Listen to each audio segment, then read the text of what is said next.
Really scary to think there was someone out there, could have came and got us. Now at 6, a school shooting in Butler County. Where we had what we believe was one individual enter into the school and begin firing a weapon at other students in the lunchroom. 2 students shot, 2 others hurt in a community in shock. It's scary, very, very scary.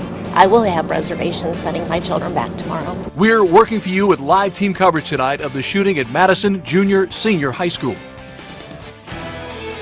From WDTN, the station that's working for you.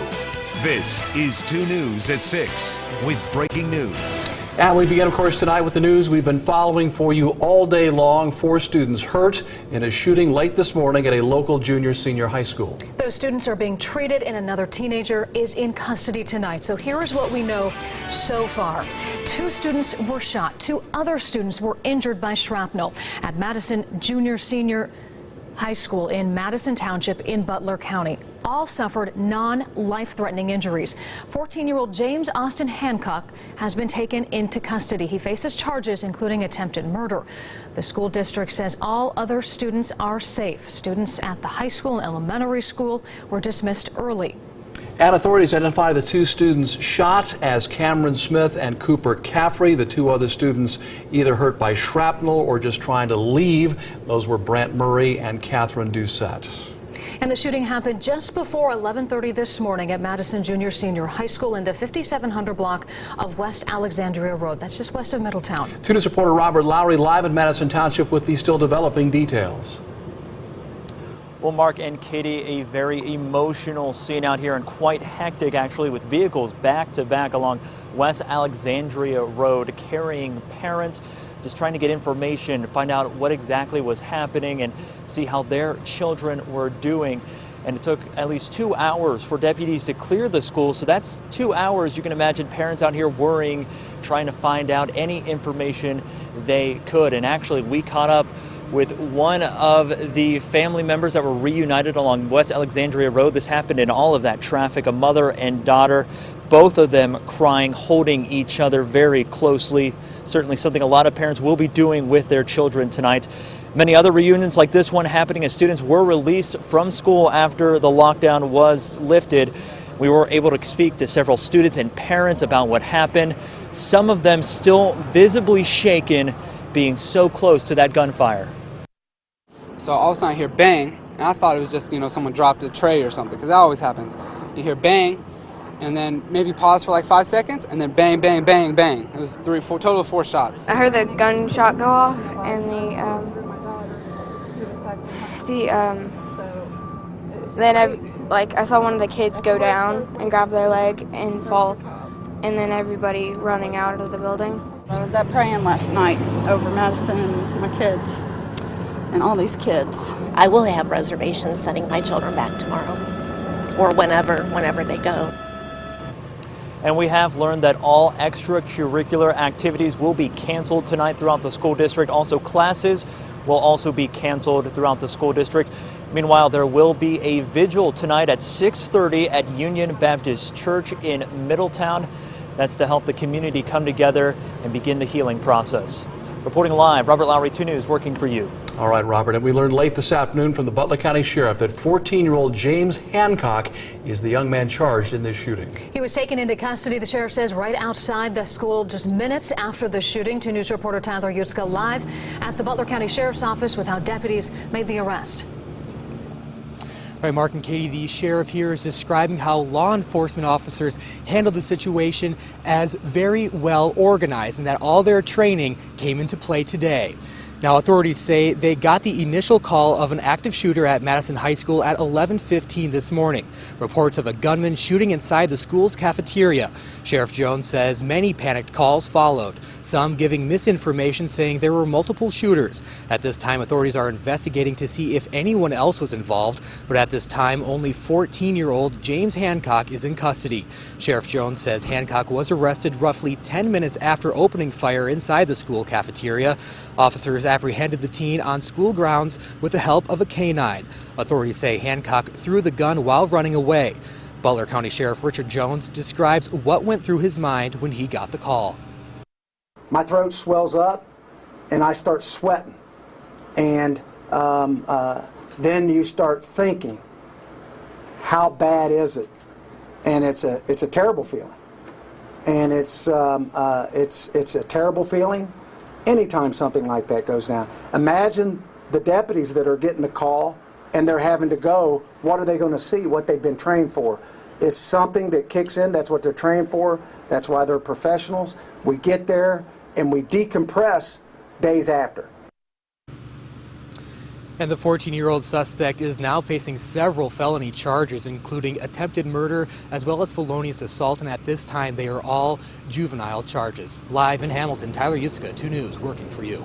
And we're also learning more about the 4 victims in this. 2 of them shot, the 2 others hurt as they were leaving the school building. Yeah, the 2 who were shot were taken to Miami Valley Hospital. 2 News reporter Kelly King is there with how they are recovering tonight.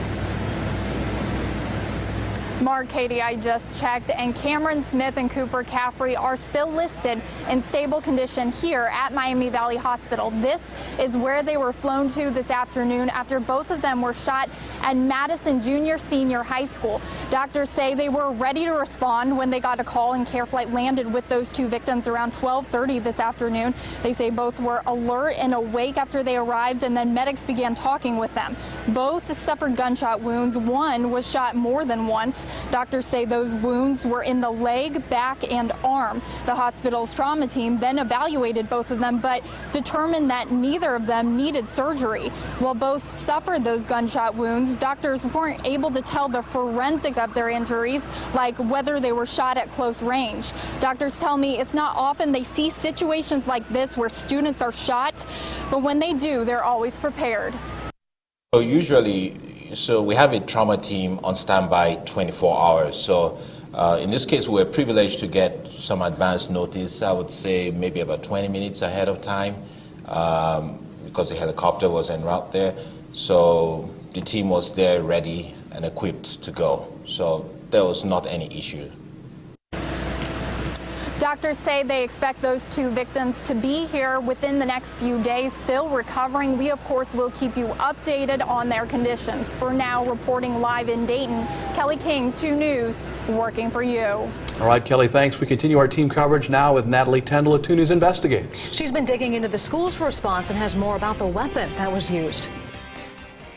Well, it's law for every school in Ohio to know how to handle these types of situations involving an active shooter. But every district submits a plan to Safer Schools Ohio, and it's reviewed. Madison school leaders say their staff did what they were trained to do today.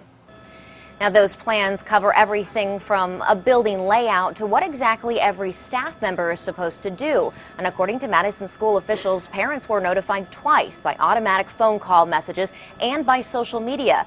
Officials there say that the staff was calm and collected. Now, police are not releasing a suspected motive at this time, but they do say that they caught the 14-year-old suspect when he dropped that weapon he used. Now, police say it appears to be a .380 caliber semi-automatic handgun. Montgomery County Sheriff's Chief Deputy Rob Streck says a lot of times in these situations, the gun comes from the suspect's home or inside of a home of someone they knew. But you have to keep them locked up. You also have to go in your kid's room. You have to talk to your kids. You got to know what's going on. A lot of parents today, they think it's offensive to the child if they go in and look around their room. And we got to get past that mindset. According to Butler County Sheriff Richard Jones, they do have a lead on who owned that gun. He said that they cannot release it at this time. Natalie Tendle, 2 News, investigates. We will continue following this story for you and bring you updates both on air and online. 2 News at 10 and 11 and again on WDTN.com. We're also staying top of the shooting at a church that killed a Dayton pastor. Next year at 6, what we've learned about the relationship between the alleged shooter and his brother, the pastor. And the rain heads our way again on Tuesday. And don't count out winter just yet. There's more snow coming in this direction as well. I'll tell you when in the Storm Team 2 forecast. It's coming up just minutes from now.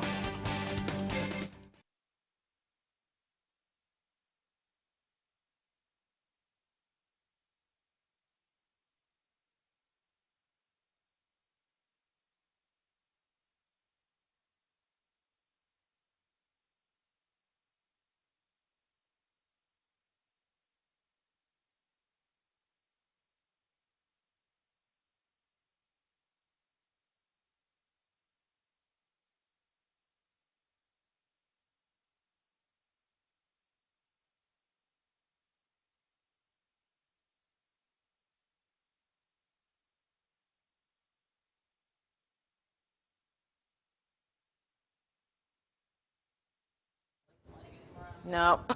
543211235.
Back on 2 News with another shocking shooting. A Dayton pastor killed in his own church, allegedly by his own brother. Daniel Schooler is accused of fatally shooting his older brother, Reverend William Schooler, as his church service ended at St. Peter's Missionary Baptist on Sunday. Now, Daniel Schooler was due in court today. This is his picture. Dayton Municipal Court officials, though, say the 68-year-old has not yet been formally charged, so instead, he may instead be arraigned on Tuesday. And police suspect him of killing his 70-year-old pastor brother. The Montgomery County Coroner's Office says Pastor Schooler was pronounced dead there at the scene on Sunday.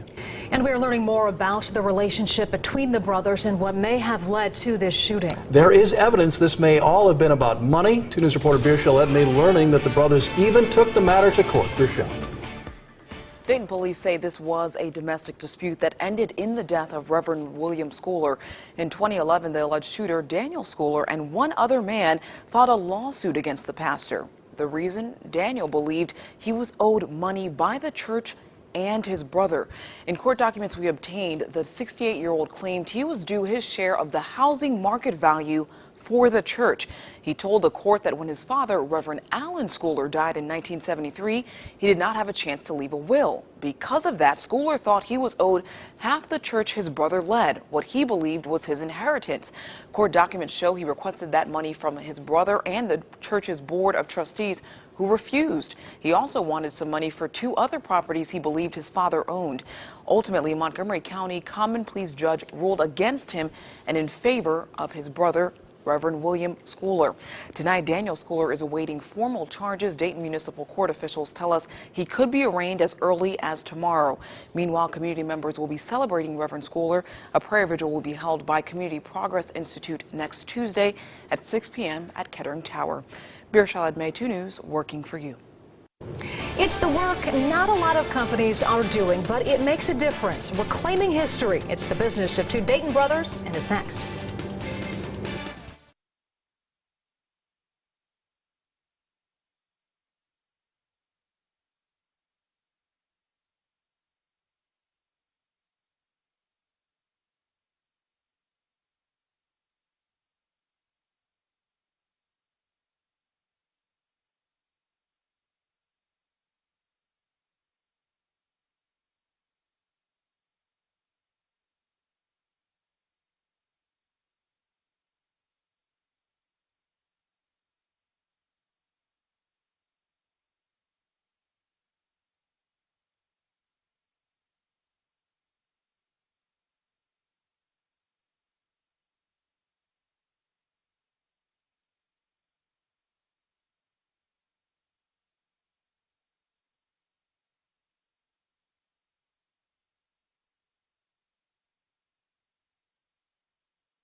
If you are looking for that perfect piece of barnwood for a project at home or any other kind of finishing, a pair of Dayton brothers has you covered. They save the old and make it new again, but they fear too much is being thrown away. I went along to see how they work. It's an example of what is working in the Miami Valley.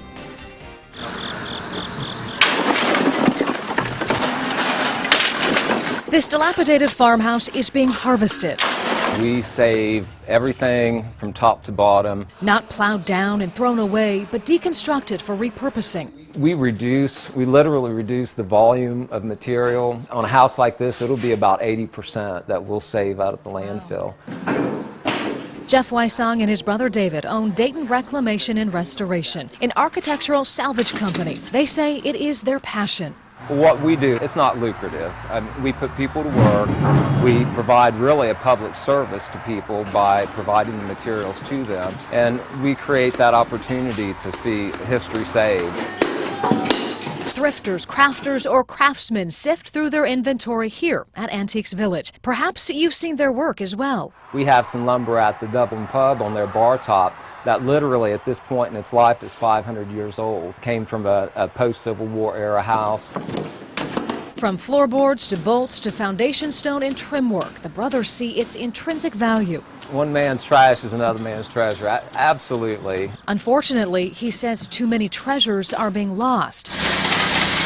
Structures demolished to rid neighborhoods of blighted homes, but nearly nothing saved.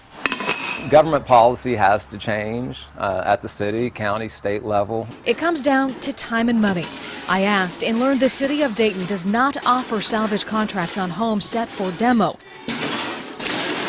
Not because they don't see its worth, rather timelines are tight, they say, with federal funds on the line. We used to do deconstruction, which incorporated salvage, and we can still do that, but right now, under the NIP program, we're really racing against the clock, and salvage and deconstruction takes a significantly longer time period than demolition does. So what really needs to happen is that the salvage company and the demolition contractors coordinate together. Wysong says he would like to see the demolition contracts mandate a certain amount of the structure be diverted from the landfill. It's a change he believes would help preserve the future of our historical fabric. It was just simply another time. It was another era where there was so much more invested in detail, in character, in craftsmanship. And once those places are gone, they're gone forever. So Wysong says they do work with some of the big demo crews here at home, but he says their timelines, those are tight too, and opportunities are missed. So if you would like to see more, you can look for this story on our website, WDTN.com. There you'll find links and a photo gallery of all of the stuff the brothers save. Now, Chief Meteorologist Brian Davis and your Storm Team 2 forecast.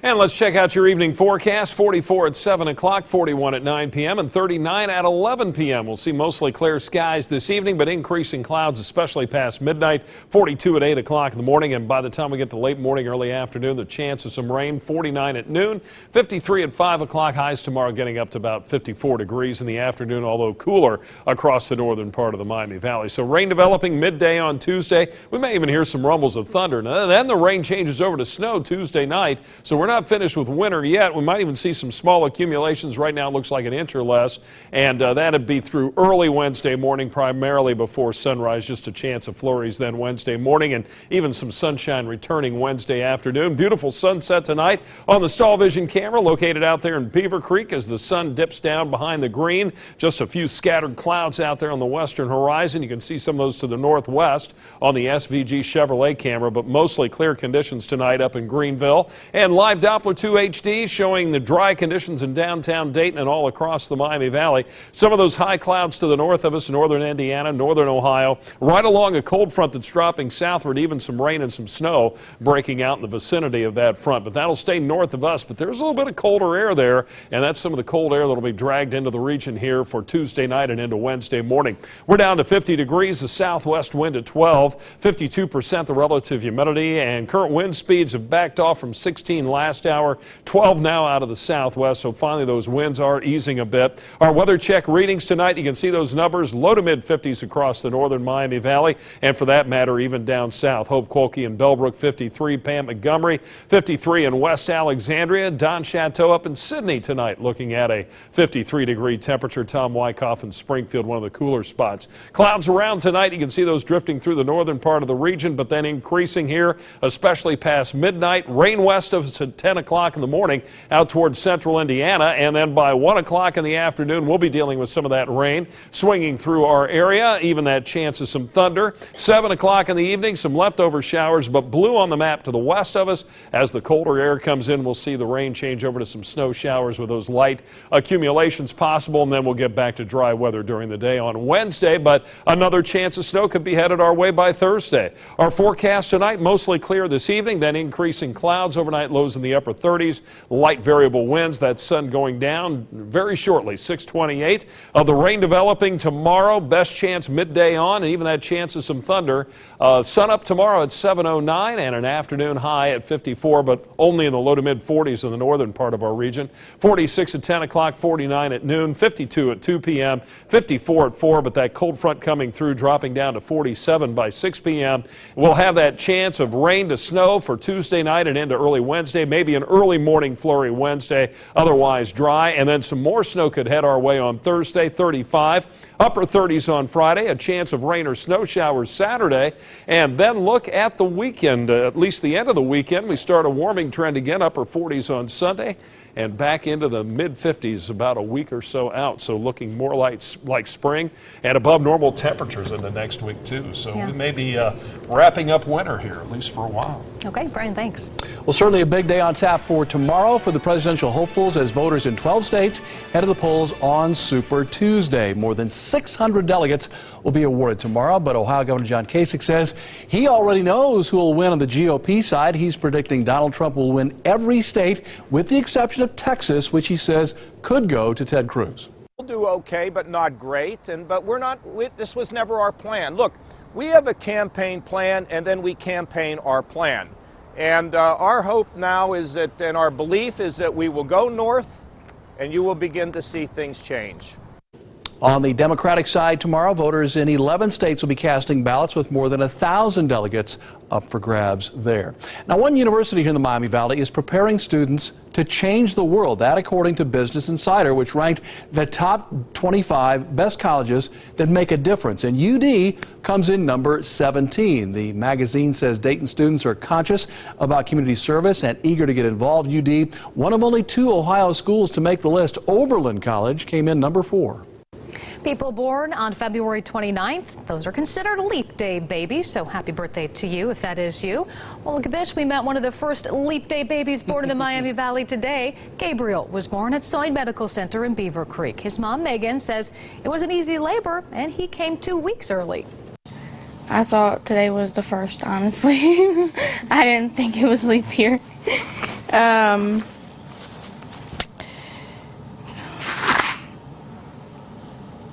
I'm just happy to be here.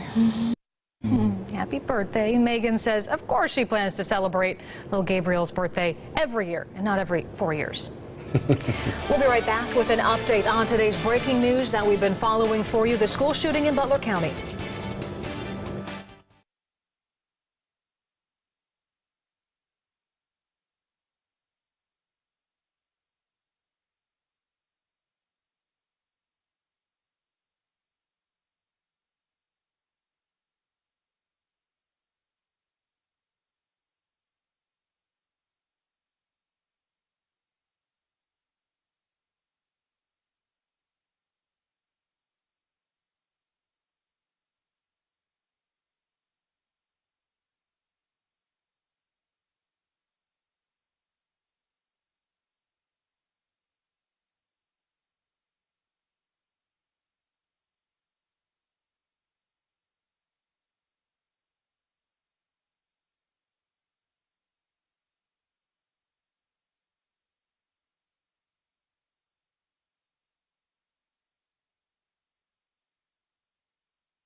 We continue to follow developments in today's top story, the shooting at Madison Junior-Senior High School in Butler County. 2 students shot, 2 others injured, either by shrapnel or trying to make an escape late this morning. All thankfully expected to recover. The 2 shooting victims are actually being treated here at Miami Valley Hospital in Dayton. 14-year-old James Hancock. He's the young man now in custody. He faces a long list of charges, including 2 counts of attempted murder. The Madison Local School District, we learned, will be closed tomorrow, at least, in wake of the shooting. We will continue following this story throughout the night, bringing you updates online at WDTN.com and, of course, on air. 2 News at 10 on Dayton CW, 2 News at 11 right here. In the meantime, let's get a final look at our forecast. It looks like mostly clear sky as we go through this evening. The sun setting as we speak. We'll see those temperatures drop off into the upper 30s by the time we get to 11 o'clock. And then it looks like some rain on the way for tomorrow. Okay, Brian, thank you so much. Thank you for joining us. We hope to see you tonight at 10 and 11. Nightly News is talking Super Tuesday and more next.